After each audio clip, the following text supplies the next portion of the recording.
सरकार इस जिम्मेदारी से बच नहीं सकती। या तो ये हो सकता है कि केंद्र के बनाए हुए कानून में उत्तर प्रदेश सरकार को नहीं मानने हैं, वहां पे आपस में इंजन टकरा रहे हैं और सरकारी स्कूलों को बंद किया जा रहा है। 1,26,012 स्कूल बंद कर दिए गए, 5,000 स्कूल मर्जर कर दिए गए, 2 लाख से ज्यादा वहां पे शिक्षकों की भर्ती रोक रखी है।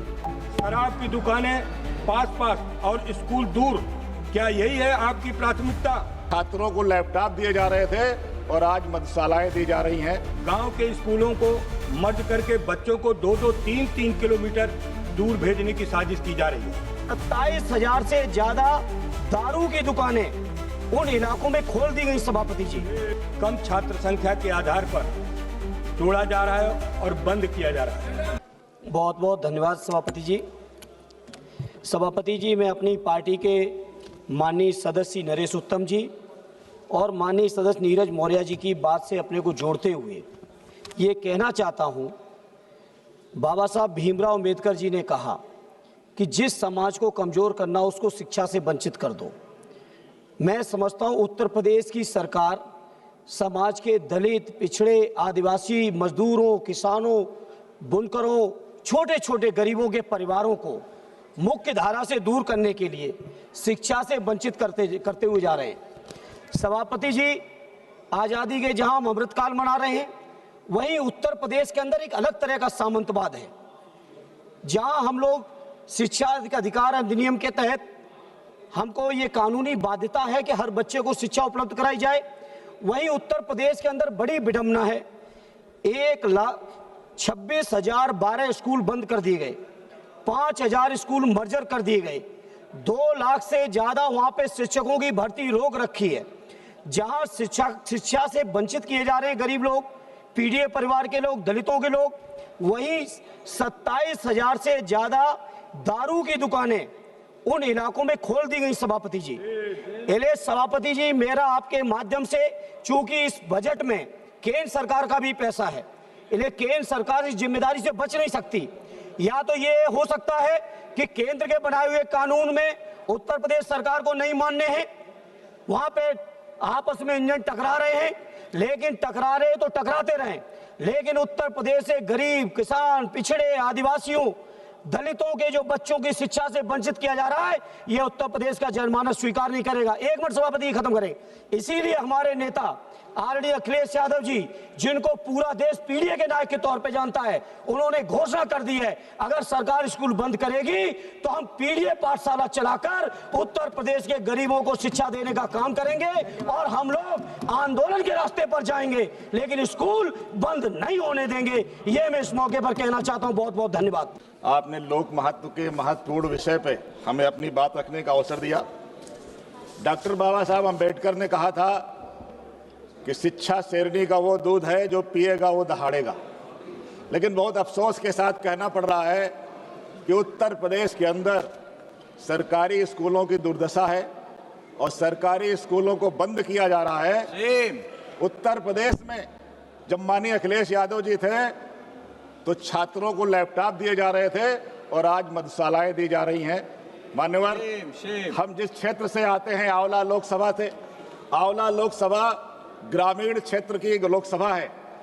ग्रामीण क्षेत्रों में पढ़ाई के लिए, बच्चों के लिए अच्छे स्कूल नहीं है, बच्चों को अच्छी शिक्षा कैसे मिले इसकी कोई व्यवस्था नहीं है। और दूसरी तरफ एक नारा दिया जा रहा है कि सब पढ़ें सब बढ़ें। इसी लोकसभा ने राइट टू एजुकेशन पास किया, इसी लोकसभा ने शिक्षा का अधिकार सबको दिया, लेकिन आज शिक्षा का अधिकार छीना जा रहा है। इसलिए मैं आपके माध्यम से सरकार से मांग करता हूं कि सरकार उत्तर प्रदेश के स्कूलों को बंद न करे, बल्कि हमारे क्षेत्र में सरकारी केंद्रीय विद्यालय या नवोदय विद्यालय की स्थापना करे, जिससे कि सबको शिक्षा का अधिकार मिले। आपका मैं आभारी हूं, आपने अवसर दिया। बहुत बहुत धन्यवाद। सभापति महोदय, मैं आपके माध्यम से सरकार का ध्यान एक गंभीर, संवेदनशील और जन विरोधी निर्णय की ओर खींचना चाहता हूं। उत्तर प्रदेश में परिषदीय विद्यालयों को कम छात्र संख्या के आधार पर जोड़ा जा रहा है और बंद किया जा रहा है। बच्चों से शिक्षा छीनी जा रही है। सरकार का एक तरफ शिक्षा को हर बच्चे को मौलिक अधिकार बताती है।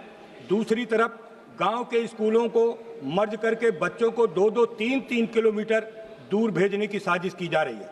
क्या यही नया भारत है जहां शराब के ठेके गांव-गांव खोले जा रहे हैं लेकिन स्कूलों को गांव से हटाया जा रहा है? मगर शराब की दुकानें पास-पास और स्कूल दूर, क्या यही है आपकी प्राथमिकता? आरटीआई एक्ट 2009 साफ करता है कि हर बच्चे के घर को 1 किलोमीटर के अंदर स्कूल होना चाहिए, लेकिन आज उसे तोड़ा जा रहा है। ये मर्जर नीति गरीब, दलित, पिछड़ा, आदिवासी और बेटियों की शिक्षा को सीधा चोट पहुंचाने वाली है। बेटियां कैसे जाएंगी 2-2, 3-3 किलोमीटर? गरीब का बच्चा कैसे छोड़ेगा अपना गांव और अपने गांव कैसे पढ़ने जाएगा? ये नीति ड्रॉप आउट्स को बढ़ाएगी, बाल मजदूरी को जन्म देगी और संविधान द्वारा प्रदत्त शिक्षा के अधिकार को रौंदेगी। मैं सरकार से मांग करता हूं कि 16 जून 2025 को के आदेश को तत्काल वापस किया जाए। नंबर 2, किसी भी परिस्थिति विद्यालय को मर्ज या बंद न किया जाए। नंबर 3, विद्यालयों में पर्याप्त शिक्षक और प्रधानाध्यापक की तैनाती हो।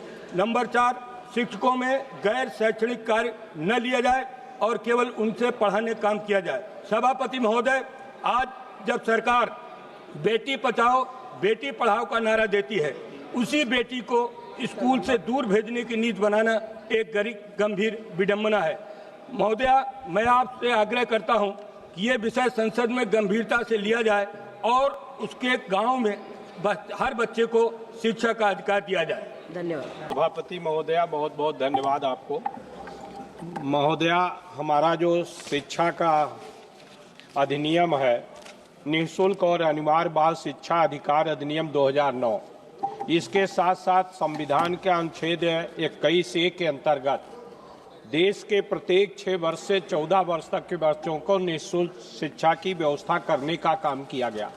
इसी के तहत सर्व शिक्षा अभियान के तहत प्रत्येक 1 किलोमीटर पर बच्चों को निःशुल्क शिक्षा उपलब्ध कराई जा सके, इसके लिए विद्यालय खोले गए। केंद्र सरकार के और प्रदेश सरकार के सहयोग से विद्यालय खोले गए, लेकिन उसके बाद उत्तर प्रदेश बाबा साहब भीमराव अंबेडकर ने भी शिक्षा के इस महत्व को समझते हुए संविधान में उन्होंने व्यवस्था करने का काम किया था 45 में, अनुच्छेद 45 में।